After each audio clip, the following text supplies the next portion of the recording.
Qoftë lëvduar Jezu Krishti. Të dashur dëgjues të Radio Marisë së Kosovës, në vazhdim po shoqëroheni me një katekesë të shkurtër mbi Shën Jozefin.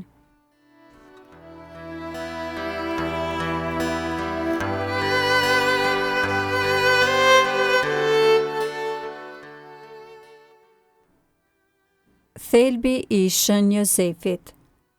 Me 19 mars është festa kryesore e Shën Jozefit, ndërsa 1 maji është një festë më e vonshme liturgjike që kremton Shën Jozefin punëtor.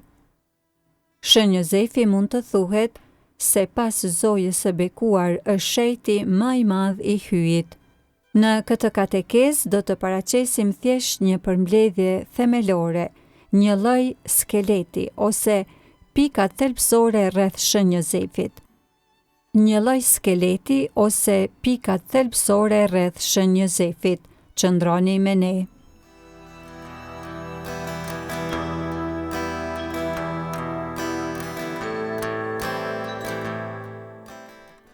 Të njohim Shën Jozefin.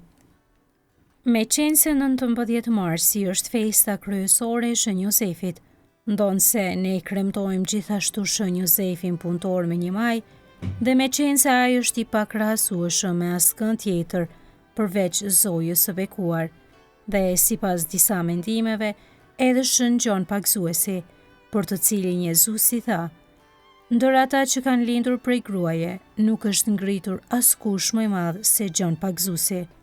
Shpesh Shën Jozefi mbetet në hije dhe i gjithë vëmendja përqendrohet te Jezusi dhe te Maria.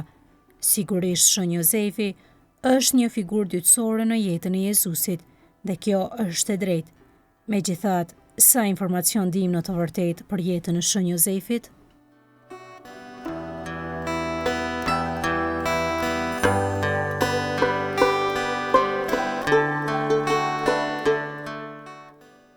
Burimet kryesore të informacionit mbi jetën e Shën Jozefit janë kapitujt e parë të Ungjillit sipas Shën Mateut dhe Ungjillit sipas Shën Lukës. Në praktik, këto janë pothuajse të vetmet burime të besueshme.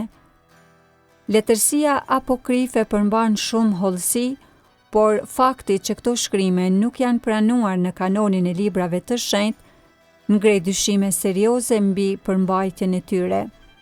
Edhe pse mund të pranohet se disa prej fakteve të regjistruara në to mund të mbështeten në tradita të besueshme, në shumicën e rasteve është pothuajse e pamundur të dallohen dhe të ndahen elementet e historisë së vërtetë nga legjendat me cilat ato janë të përziera. Ndër këto shkrime apokrife mbi jetën e Shën Jozefit përmenden i ashtu quajturi Ungjilli i Jakobit, Pseudo Mateu, Ungjilli i lindjes së Virgjës Mari, historia e Jozefit zdrugthar dhe jeta e Virgjës dhe vdekja e Jozefit. Gjithashtu ekzistojnë rrëfime për jetën e Shën Jozefit në zbulesa që u janë bërë disa shenjtërve dhe mistikëve. Këto ka një farë vlere, por nuk përbëjnë në vetvete një garanci të plotë për saktësi historike dhe siguri, edhe pse ndoshta janë më afër se të vërtetës se sa shumë supoziume të bëra nga studiues që mbështeten në të dhëna historike të paqarta dhe nganjëherë të diskutueshme.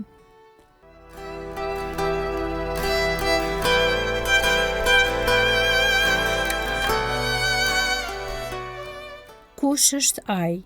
Kush është Shën Jozefi? Pas Marisë, Shën Jozefi është personi që kaloi më shumë orë dhe ditë toksore me Jezusin. Emrat e nënës dhe të babait të tij janë humbur në histori, mbetën të panjohur.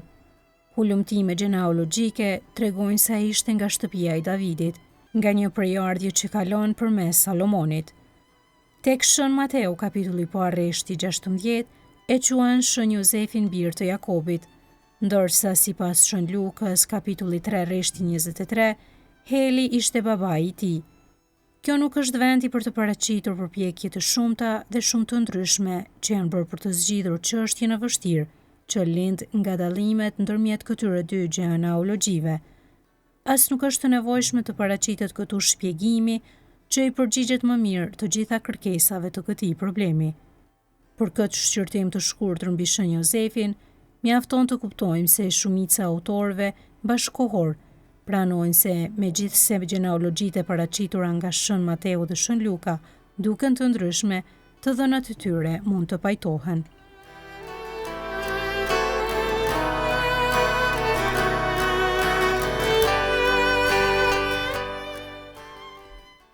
Nga erdhi ai, Betlehemi, qyteti i Davidit dhe i pasarzve të tij, duket se ka qenë vendlindja e Jozefit. Megjithatë, kur fillon rrëfimi ungjillor, pra disa muaj para lajmërimit të engjëllit, Jozefi tashmë ishte vendosur në Nazaret. Pse dhe kur e la vendlindjen e tij për të shkuar në Galile, ungjit nuk e tregojnë. Disa mendojnë, dhe kjo nuk është as pak e pamundur, se rrethanat modeste të familjes në atë kohë dhe nevoja për të siguruar jetesën mund të kenë qenë arsyeja e këtij ndryshimi.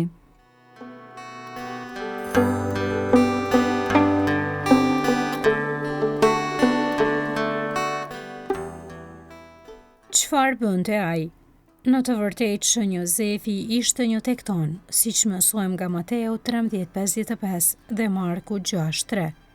Kjo fjalë mund të kuptojë si një zejtar në përgjithësi, ashtu edhe një zdrugtar në mënyrë të veçantë. Shën Justini Martir dëshmon për këtë kuptim të fundit, dhe tradita e kishës e ka pranuar këtë interpretim, i cili ndiqet edhe në përkthimet e shumta të Biblës.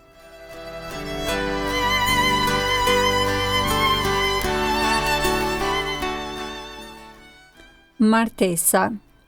Me shumë gjas ishte në Nazaret që Jozefi u fejua dhe u martua me atë që do të bëhej nëna e hyjit. Kur ndodhi martesa, nëse para apo pas mishrimit të fjalës, nuk është e lehtë të përcaktohet dhe mbi këtë çështje komentuesit e shkrimit shenjtë kanë pasur mendime të ndryshme në çdo kohë. Shumica e komentuesve bashkohor, duke ndjekur gjurmët e Shën Toma Akuinit, mendojnë se në kohën e lajmërimit të engjëllit, Virgja e bekuar ishte vetëm e fejuar me Jozefin, siç vëren edhe Shën Toma. Ky interpretim përputhet më mirë me dhënat e ungjillit.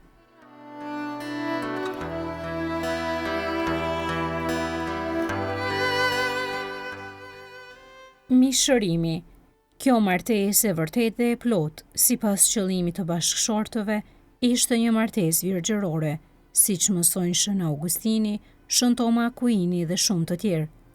Megjithatë, besimi i Jozefit në bashkëshortën e tij u vu shpejt në një provë të rëndë. Ajo ishte me barr. Sado e dhimbshme të ketë qenë kjo zbulim për të, duke qenë se nuk e njehte ende misterin e mishrimit, ndjenjat e tij fisnike nuk e lejuan që ta turpronte zojën e bekuar para njerëzve. Prandaj ai vendosi ta lindte fshehtas.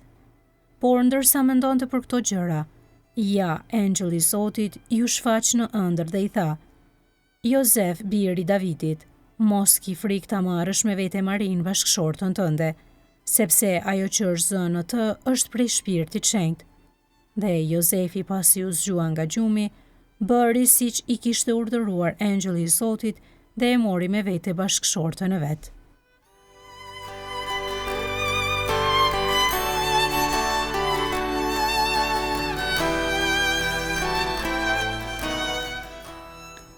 Lindja e Jezusit. Disa muaj më vonë erdhi koha që Jozefi dhe Maria të shkonin në Betlehem për të regjistruar sipas dekretit të Cezarit August. Ky ishte një burim i ri shqetësimi për Jozefin, sepse erdhën ditët që ajo të lindte dhe nuk kishte vend për ta në bujtin. Lexojmë tek Luka Ungjilltar 2:1-7. Çfarë mendimesh mund të ketë pasur ky njeri i shenjtë në çastin e lindjes së shpëtimtarit, me ardhin e barinëve dhe të dietarëve nga lindja, si dhe gjatë ngjarjeve që ndodhen në kohën e paraqitjes së Jezusit në tempull, mund vetëm ta përfytyrojmë. Shën Luka na thot vetëm se ai çuditej për ato që thuheshin për të.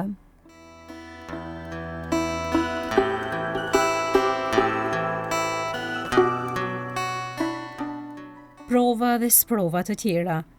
Sprova të reja do të pasonin shpejt.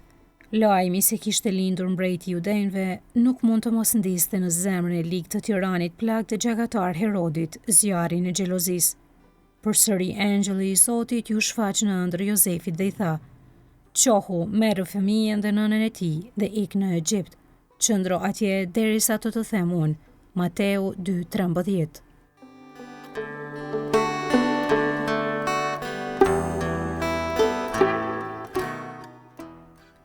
Kthimi në Nazaret. Thirrja për të kthyer në Palestinë erdhi vetëm pas disa vitesh dhe familja e shenjtë u vendos përsëri në Nazaret. Që nga ajo kohë, jeta e Shën Jozefit ishte jeta e thjeshtë dhe pangjarjet e jashtëzakonshme e një hebreu të përulur, i cili mbante veten dhe familjen e tij me punën e duarve dhe ishte besnik ndaj praktikave fetare të urdhëruara nga ligji ose të ruajtura nga izraelitët e devotshëm. E vetmja ngjarje e veçantë që përmendet në Ungjil është humbja dhe kërkimi me ankth i Jezusit.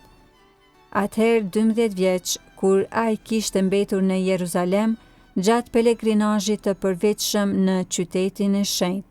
Lexojmë tek Luka Ungjilltar kapitulli 2.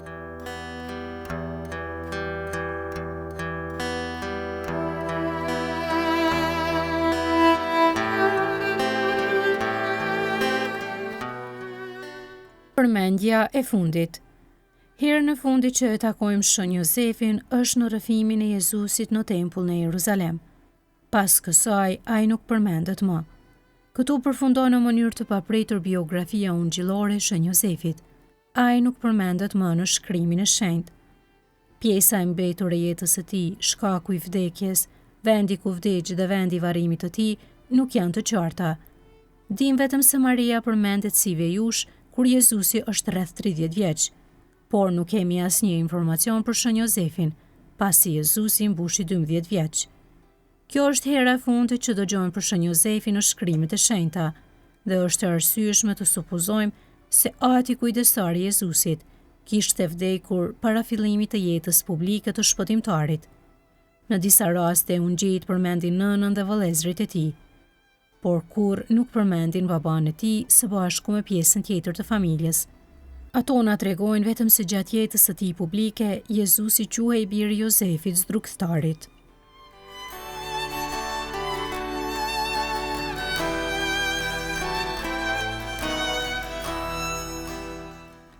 Vdekja e Jozefit. Për më tepër, a do ta kishte besuar Jezusi në çastin kur po vdiste në kryq nënën e tij kujdesit të Gjonit, nëse Shën Jozefi do të ishte ende gjallë? Sigurisht që jo. Megjithatë, shkrimi i shenjtë ndonse se tregon vdekjen e shumë personave, mbetet në heshtje për vdekjen e Marisë dhe të Jozefit. Se ai vdiq, ajo ishte e sigurt, por kur, ku dhe si, për këtë shkrimi i shenjtë nuk na jep asnjë të dhënë.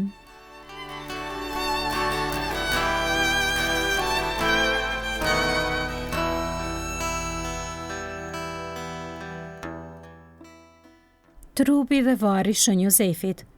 Po ashtu nuk dim se ku është varrosur Shën Jozefi. Megjithatë, disa zbulesa private flasin për zbulimin e varrit të tij në një kohë të ardhshme. Në një ekstaz, një shenjtë ka parë trupin e Shën Jozefit, të ruajtur të paprishur në një varr, vendodhja të cilit ende nuk dihet.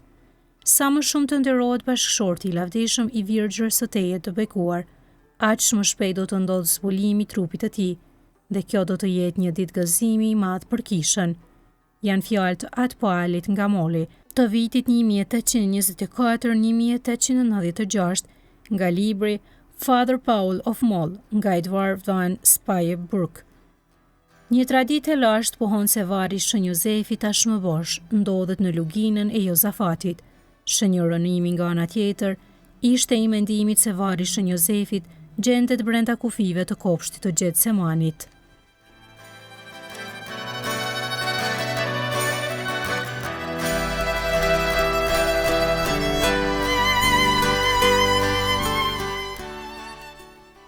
Vitet e panjohura të Jozefit. Çfarë ndodhi gjatë atyre 18 viteve është plotësisht e panjohur për historinë e dokumentuar. Megjithatë, shumë shenjtër dhe mistik kanë marrë zbulesa lidhur me jetën e Jezusit, Marisë dhe Jozefit, përveç të dhënave të pakta që gjenden në Shkrimin Shenjtë. Natyrisht, këto zbulesa private nuk kanë autoritetin e Shkrimit të Shenjtë dhe as nuk kërkojnë të njëjtin detyrim besimi si ai. Megjithatë, ato shpesh kanë të paktën po aq vlerë, në mos edhe më shumë se sa mendimet thjesht akademike të studiuesve, të cilat shpesh janë po aq të ndryshme mes tyre dhe mbështeten në të dhëna historike të paqarta e nganjëherë të diskutueshme.